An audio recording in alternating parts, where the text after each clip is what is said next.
Uno de los temas que no podemos normalizar ni dejar de hablar de ellos es el tema de la censura que está habiendo por parte del régimen, por parte de actores vinculados con el régimen, en contra de distintos periodistas, de distintos ciudadanos. Hace unos días platicábamos del tema de la ciudadana Carla Estrella, y ahora el tema conocido como dato protegido, una ciudadana que por un tuit fue denunciada por violencia política o de género, tan solo donde ella expresaba su opinión en torno al probable acto de nepotismo por parte de una diputada, en aquel momento candidata. Y bien, pues esto pues, ha provocado toda una serie de debates, toda una serie de intercambio de ideas respecto a la figura de la violencia político de género, pero más importante en el cómo se está haciendo un uso faccioso de esta figura por parte de autoridades, quienes en teoría pues están sujetos a un escrutinio público mayor. Y en ese sentido, otro de los casos que me parece muy importantes, el traerlo de regreso y el platicar un poco de ello, es el caso del columnista y analista político Héctor de Mauleón. Héctor de Mauleón publica el 1 de mayo una columna que titula Huachicol y Poder Judicial en Tamaulipas. En esta columna, el periodista retoma las filtraciones de Guacamaya Leaks, y así como una serie de dichos que se le atribuyen al exsecretario de Defensa, donde habla respecto a una red de corrupción y de un entramado que existe alrededor del gobierno de Tamaulipas para operar distintos delitos, entre ellos el tema de huachicol fiscal. Hay que recordar que este tema desde 2022, Código Magenta ha dado un puntual seguimiento y ha hecho público pues, una serie de investigaciones donde se vinculan distintos personajes, esencialmente ligados al gobernador Américo Villarreal y a otros personajes de la mal llamada Cuarta Transformación. En esta columna, Héctor de Mauleón hace señalamientos muy puntuales en caso contra Tania Contreras López, en aquel momento candidata a magistrada, ya en este momento pues ya sabemos que resultó ganadora. Aquí en la columna dice lo siguiente: no solo eso, las redes criminales de Tamaulipas, con intereses en el huachicol, el tráfico de migrantes y de drogas, tienen ahora la vista puesta en el Poder Judicial y se mueven para elegir jueces y magistrados a modo. Juan Carlos Madero Larios no solo salió intacto del comunicado del general Luis Crescencio Sandoval, sigue siendo una figura clave en la operación del grupo que dejaron incrustado Horacio Duarte y Ricardo Peralta. Madero está casado con la hermana del hasta hace unos días consejera jurídica del gobierno de Américo Villarreal, Tania Contreras López, considerada la carta más fuerte de Morena para quedarse con la presidencia del Supremo Tribunal de Justicia del Estado.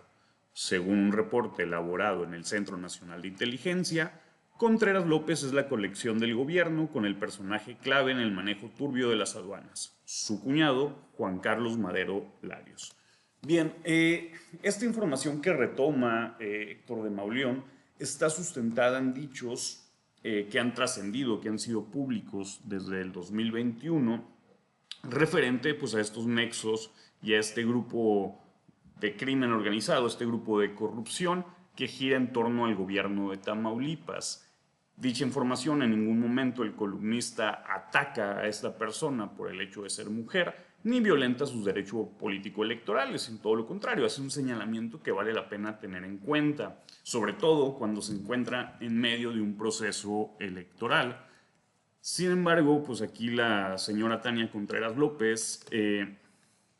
pues manifiesta lo siguiente, dice: siguen intentando ligarme en medios nacionales con la censura y eso es una mentira. La violencia política de género no puede seguir disfrazándose de libertad de expresión. Nombrar y denunciar a quien agrede no es callar voces, es exigir que las leyes se apliquen. A ver, hay que hacer aquí una pausa y hay que ver, o los invito a ver, dos perspectivas. Primero, una de las muchas críticas que se hizo a la reforma judicial era que se permitía que personajes ligados al poder, ligados a los gobernadores, ligados a los operadores políticos, pudieran acceder a estos cargos y a estos máximos tribunales dado que se le iban a elegir no por la capacidad jurídica, sino por la capacidad de movilizar el voto.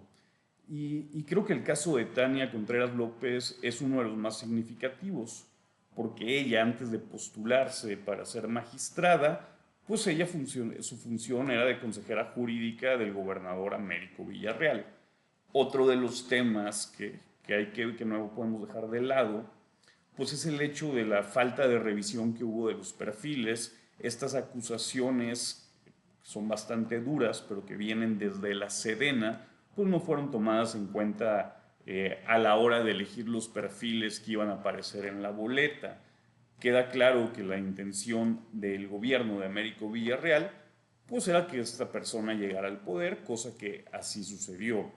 Ya en la parte de la libertad de expresión y de lo que es la violencia política por razón de género,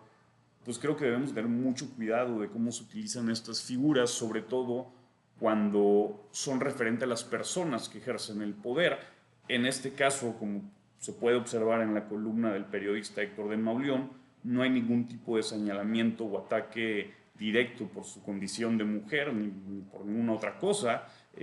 Los señalamientos y lo que escribe el periodista es relativo a quién es su cuñado, a este entramado de corrupción que existe en torno al tema de huachicol fiscal en el estado de Tamaulipas y que ha sido investigado desde 2022. La información en la que se basa el columnista, ahí mismo en la columna te la desarrolla y la conocemos desde 2021, son fuentes oficiales. Hay que recordar que la filtración de Guacamaya Leaks fue aceptada por la propia Sedena y no nos queda lugar a duda de que sí hay una intención de censurar por parte de este personaje que tristemente pues ahora es la magistrada presidente del Tribunal Superior de Justicia del Estado de Tamaulipas. Por desgracia, este no será el último de los temas que tengamos que hablar sobre la censura, sobre la libertad de expresión, pero aquí estaremos muy contentos de darle un feliz seguimiento. Pues muchas gracias, espero les haya gustado el video. Si te gusta, te invito a suscribirte, a dejar tus comentarios y nos vemos pronto.